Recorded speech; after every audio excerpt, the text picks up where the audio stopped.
first motovlog. Actually, second na sana to. Kaso nagkabirya tayo sa daan nung una. So, let's try again. So, yun nga. First ride natin. We reach Manila. Bulacan pa lang. Malaglag na yung GoPro natin sa China. So yeah. Ngayon try natin ngayon mag-solo. Ang plan is Manila sana. Pero wala pang schedule sa office. So try muna natin pumunta sa ibang lugar.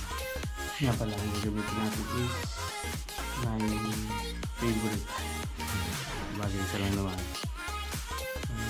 Vino Taiwan, Yamaha Vino Taiwan 50cc, which is 2-stroke. So tested naman na we ride it 600 kilometers last ride. Yun nga, hindi ko na i-vlog. So ngayon, tatest natin ulit. After natin mag-Olongapo, so we try to come back again to Manila. So we'll update you guys.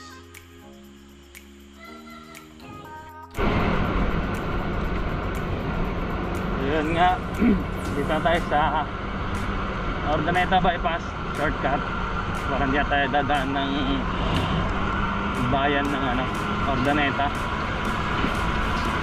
May dulo na tayo agad. A few moments later.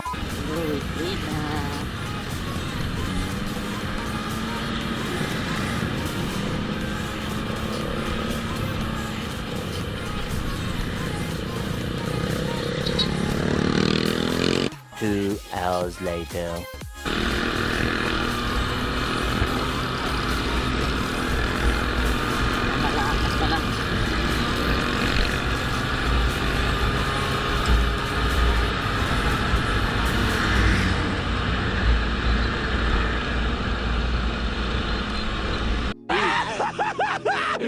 Finally!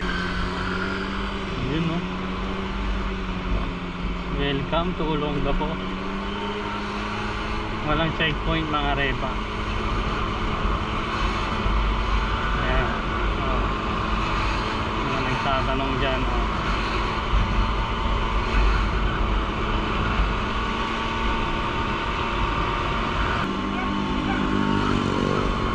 Ayun ang checkpoint. Kaso walang tao. Diba?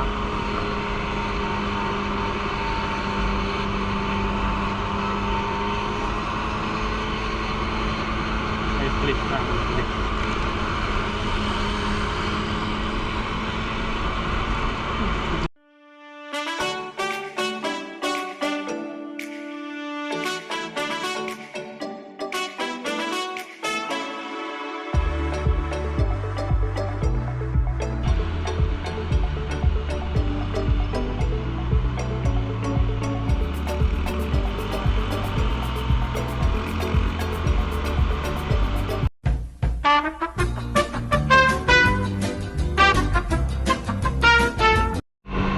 Galing tayong Gabo. Kadayo lang tayo sa tropang skuterista dito sa Olongapo. Sayang busy yung ibang member.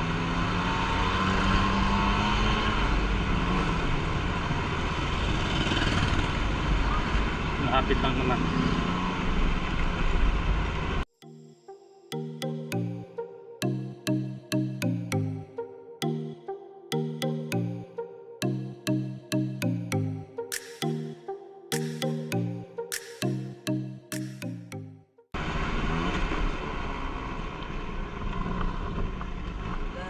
Saan man dabayan nyo? Mataas pa sa amin eh. Mataas pa? Kala ko hindi makakakyat eh. Nagulat ako, ang laki. Ano to? 90cc? 50 lang? Ang angas mo ah! 50? Oo. Pinalitan ko 90 to. 90 ko na? Hindi, tinabas lang.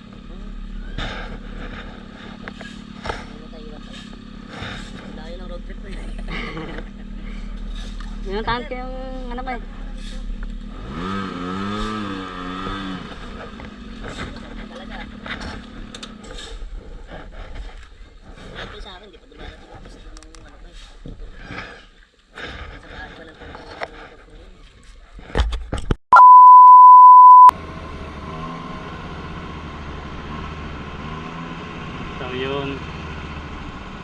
natin pumasok ng SBM. Try natin kung makapasok tayo.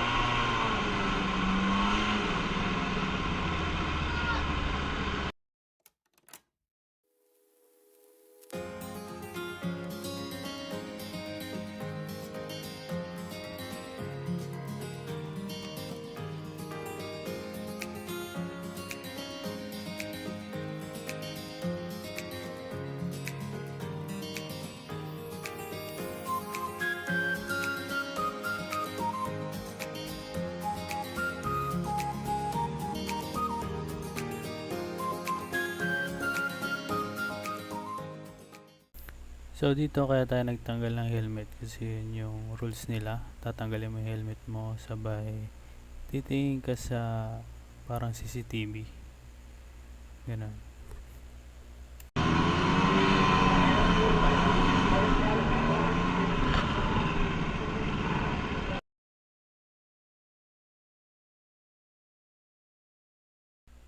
So mapapansin nyo dito kahit blinking yung stoplight, hindi ka pwedeng dumiretso at wala rin siyang traffic enforcer. Kasi dito sa loob ng SBMA, first stop, first go. So kung naunang nag-stop yung nasa left side mo, antayin mo siyang mag-go, tsaka susunod na mag-go. So dito banda, i-check nyo rin yung left tsaka front kasi nga intersection siya.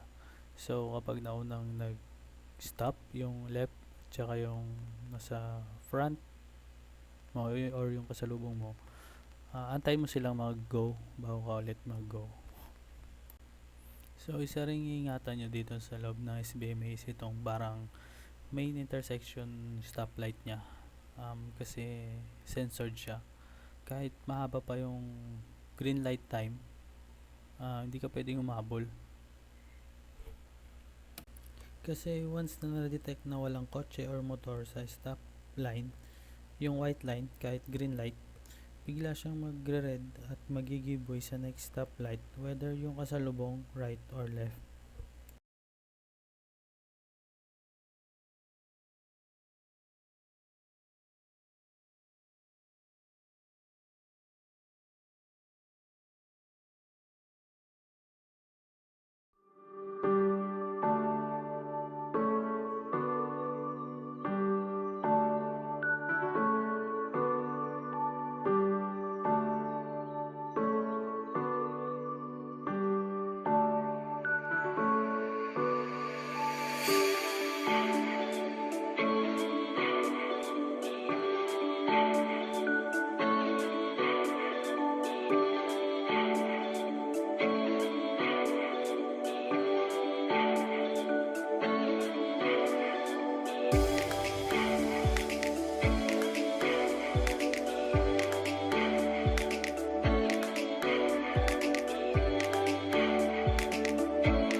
Let's go.